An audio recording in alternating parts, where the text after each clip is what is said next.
Le deuxième type de problème est un problème de dysfonctionnement. Un problème de dysfonctionnement dans les mécanismes de production, mais aussi sur l'accès au marché rémunérateur. Et puis, il y a tous les problèmes liés à la commercialisation, à l'accès au marché.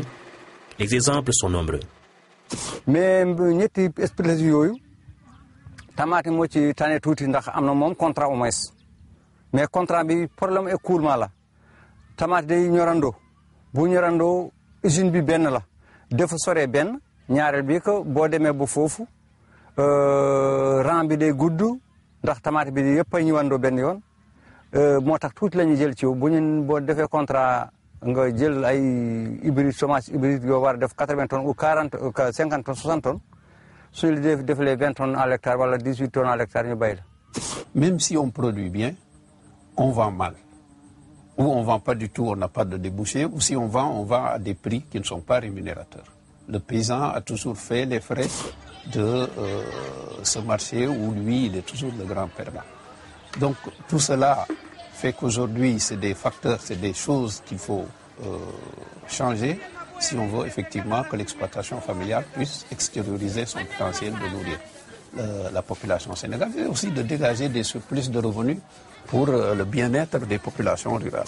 La voie unique que je vois, c'est la diversité de nos exploitations familiales, c'est la diversité de nos économies, c'est la diversité de l'occupation de notre espace. C'est sur ça qu'il faut agir pour avoir une bonne politique agricole. Au Sénégal, la culture de l'oignon est un bon exemple. Mise à mal par les importations, principalement en provenance de la Hollande, la filière a fait l'objet d'une protection certes limitée mais efficace. Les exploitations familiales productrices sont arrivées à fournir sur le marché l'équivalent de 2/3 de la consommation nationale. La filière oignon a bénéficié de quelque chose de très particulier, d'un processus de concertation des années 80, à ma connaissance des années 89 jusqu'à nos jours.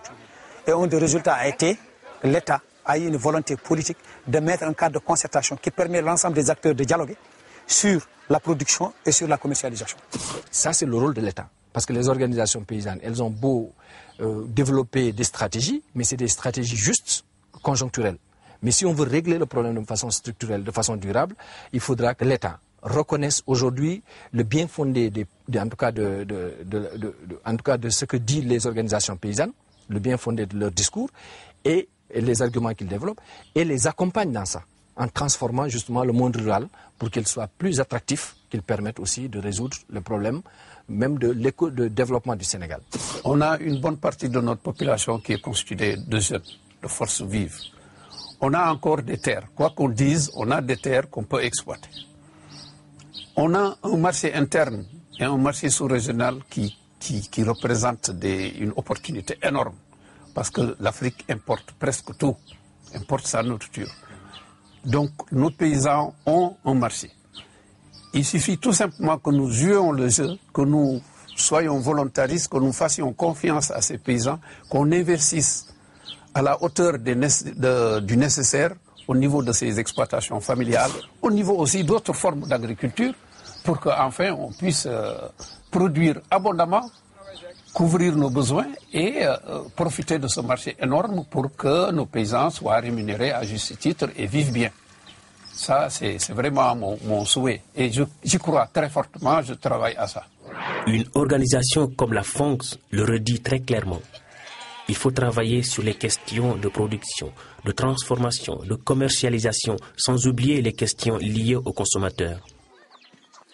Le rôle des organisations paysannes est primordial. Il faut qu'on s'engage à produire et à produire pour nourrir les Sénégalais.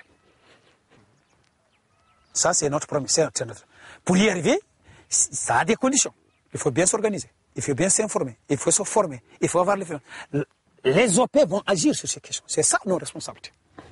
On va créer les conditions pour bien se former, pour savoir comment on va le maximum produire.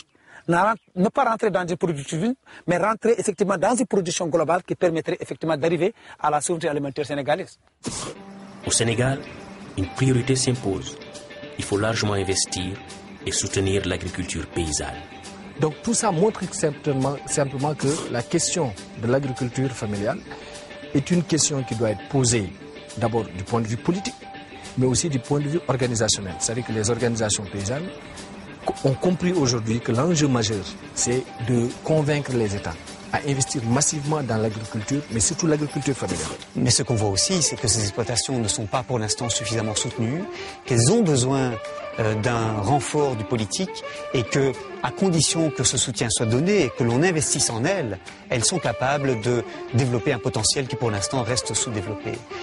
Et donc c'est quelques 70% des exploitations familiales qui sont tout juste viables aujourd'hui pourraient, avec relativement peu d'efforts, augmenter très rapidement leur productivité avec des politiques qui sont dirigées vers ces exploitations. Et donc, je pense qu'il y a là un potentiel tout à fait important à explorer. Il faut changer dans le sens où il faut mettre beaucoup d'argent dans le monde rural. Ce n'est pas de l'argent perdu, c'est un investissement incontournable si on veut vivre. Il est absolument nécessaire qu'on affronte dès maintenant ces problèmes, sinon c'est une bombe à retardement qui sera sur la société sénégalaise, la société africaine.